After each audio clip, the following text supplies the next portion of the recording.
Dans cette œuvre, l'artiste est intervenu avec des pointes métalliques avec lesquelles il a incisé et entaillé la surface fine du carton toilé, faisant ainsi émerger les petites barbes blanches de la matière cartonnée répandue dans les entailles effilochées.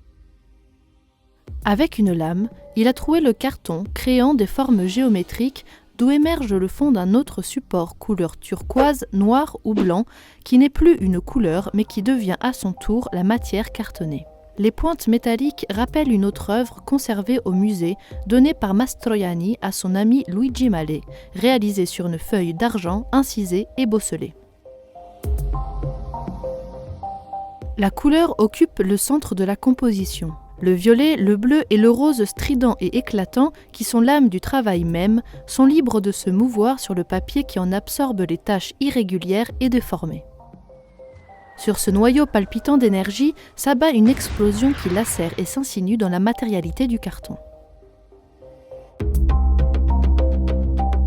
La référence à l'explosion, aux formes irradiées d'éclats délirants, heurte aussi notre regard qui cherche en vain un point d'appui sur lequel se poser. Il n'existe pas, en effet, un point de vue unique, car c'est la structure même de la composition qui nous impose un mouvement.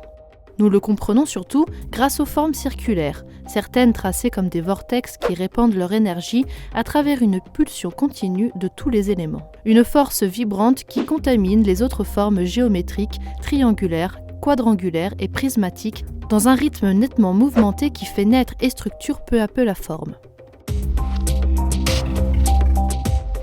L'élan dynamique a toujours accompagné la production de Mastroianni et constitue la raison même de sa fascinante vitalité. Observons les directrices dynamiques d'impulsion centrifuge, représentées par les formes blanches qui sont des éclats qui traversent toute la composition de l'œuvre et se projettent sur l'espace noir en arrière-plan, faisant ainsi vibrer le centre occupé par les taches informes des couleurs brillantes. Le principe futuriste des lignes de force est repris aussi ici pour exprimer ce bouillonnement que l'artiste sent en son fort intérieur comme une impétueuse énergie créative. L'œuvre conserve encore des suggestions qui nous font penser à des images connues que l'on retrouve dans de nombreuses œuvres, comme le populaire Carica dei Lancieri de Boccioni, aux explosions et batailles en bronze et gravées et colorées sur cuivre. C'est un lambeau de récit avec un cheval et son chevalier touchés par une explosion qui émerge. La référence est suggérée par ces allusions essentielles du noyau central. 2 yeux, un nez, la courbure d'une tête de l'homme en selle d'un cheval. La luminosité éblouissante d'une déflagration semble partir d'un cristal à la forme prismatique situé dans l'angle en bas à gauche.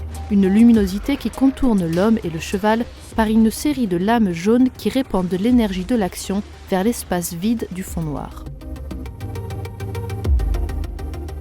Umberto Mastroianni, né à Fontanalieri dans le département de Frosinone en 1910, a été l'un des artistes les plus représentatifs de la sculpture de l'après-guerre. À travers un langage abstrait, il a donné corps et une énergie esthétique aux formes et volumes plastiques qui s'imposent dans l'espace comme une présence emblématique et symbolique. Mastroianni était un artiste versatile dans les différents domaines de la sculpture, de l'orfèvrerie, de la scénographie et de la tapisserie. Il est mort à Marino Laziale en 1998. Il repose au cimetière de Carmagnola, dans le département de Turin, aux côtés d'Ida, son épouse bien-aimée, qui vécut enfant dans la maison de Luigi Mallet à Dronero. L'œuvre la plus importante et la plus considérable sur laquelle Mastroianni a travaillé pendant 5 ans est le monument à la résistance italienne. Il se trouve à Cuneo, sous le Viale degli Angeli, et fut inauguré par Sandro Pertini le 7 septembre 1969.